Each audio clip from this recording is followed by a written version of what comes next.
So now that we understand a little bit more about how distance, velocity, and time interact with each other based on looking at those distance-time graphs, we're going to actually try to figure out the specific relationships between them and figure out our first equation together that we'll be using in this physics class.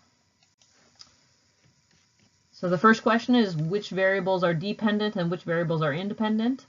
If you remember looking at that graph, we talked a lot about which variable was dependent. We decided that distance was the variable that depends on the other variables. And that should make sense to you because your location, if you're a moving object, depends on how fast you were moving and also how much time you were moving for. So if you want to know where a car is, you've got to know, where it started, I guess, and also how fast it moved and how much time it was moving for. So distance is your dependent variable, velocity and time are your independent variables. So to allow us to start making these predictions about where objects are, we're going to make an equation that acts like a moving object. And as we've mentioned before, in order to do this, we have to figure out whether these relationships between distance and velocity and time are linear or inverse. So let's look at a pretty basic distance-time graph. This is a graph for an object with a constant velocity of 0.5 kilometer a minute, and it's moving for 6 minutes. So if you made that graph, it's going to look like this. This is just the best fit line, no data on there right now. Is this a linear, an inverse, or some other kind of relationship? How can you tell? Take a second to think about it. Hopefully, you pretty quickly said this is a linear relationship. It's a graph that looks like a line. Also, if you double one of those variables, so we start off at 2 minutes, we've gone 1 kilometer. If I double my distance, or double my time, so now I wait for 4 minutes, and we look, we've gone 2 kilometers. So by doubling one of the variables, the other variable changes by the same percent. That's a real clear hallmark of a linear relationship. So let's move on and talk about the other relationship, distance and velocity. This graph's a little trickier to make, but I've made one for you. If you wanted to see how much distance you could cover during 3 seconds at a range of different velocities, you could make a graph like the one that's shown to the right. So this is like a bunch of different cars. One car that moved at 2 meters per second for 3 seconds, one that moved at 4 meters per second for 3 seconds, and one that moved at 6 meters per second. Where would the final location of each of those cars be? How far from their starting point would they have moved? Is this one a linear, inverse, or some other kind of relationship? And how can you tell?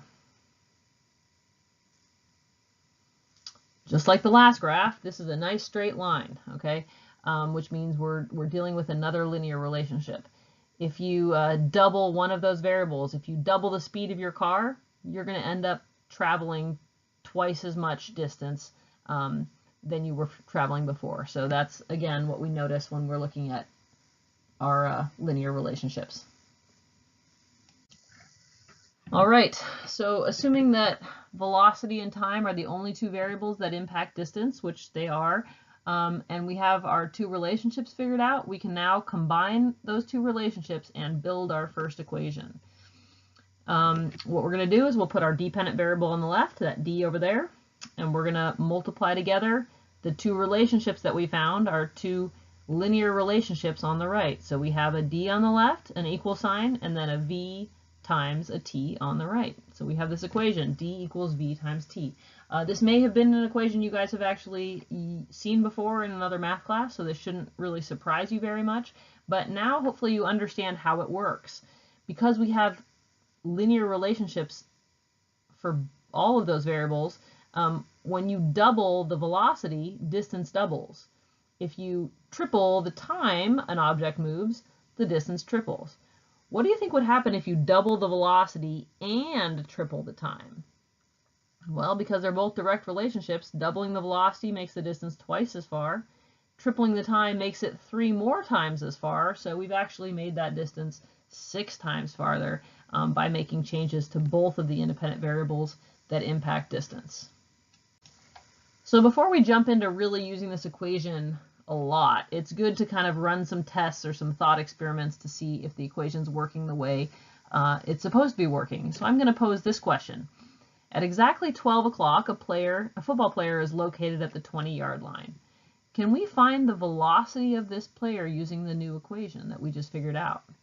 So that new equation only has three things in it. It has distance, time, and velocity. We're given a time, 12 o'clock, and we're given a distance, 20 yards.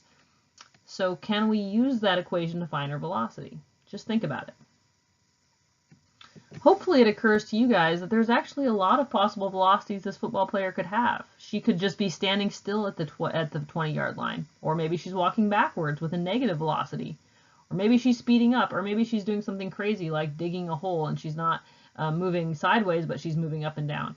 So the equation is actually not quite ready. That D equals VT equation doesn't really work in physics because we can have two of those three variables and it doesn't give us quite enough information to calculate the third left.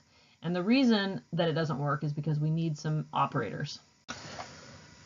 So without any further ado, let's talk about what the real full velocity equation is going to look like if that last equation wasn't it. So there it is. It looks familiar. We have a D equals VT, but instead of a plain old D, V, and T, we have delta D equals V average times delta T. So why have we made these changes? Well, the reason we have a delta D is because fundamentally moving objects' distance is changing. We don't care that much about where those objects are located. We don't care about their initial or final distances. What we care about is how much distance is changing, because that's what's happening when an object is moving. Why do we have a V average in there? Well, if the object is speeding up or slowing down but not maintaining a constant velocity, the distance it covers is going to be different. So we have to be specific about which velocity we're using. We're interested in the average velocity during a certain time interval.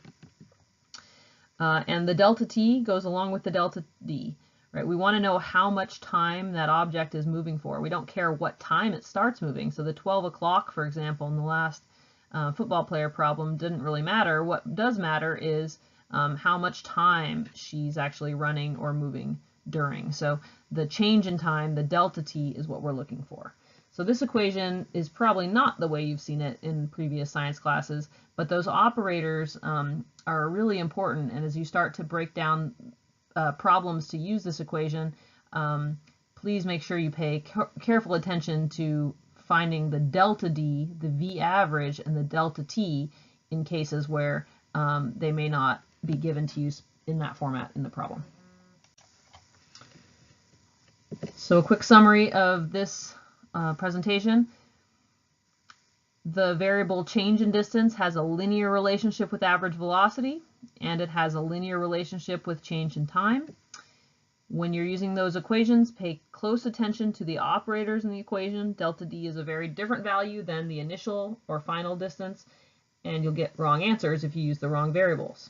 Also like to just say congratulations. Hopefully you feel like you could figure that equation out again from scratch if you needed to, because you understand the way moving objects work.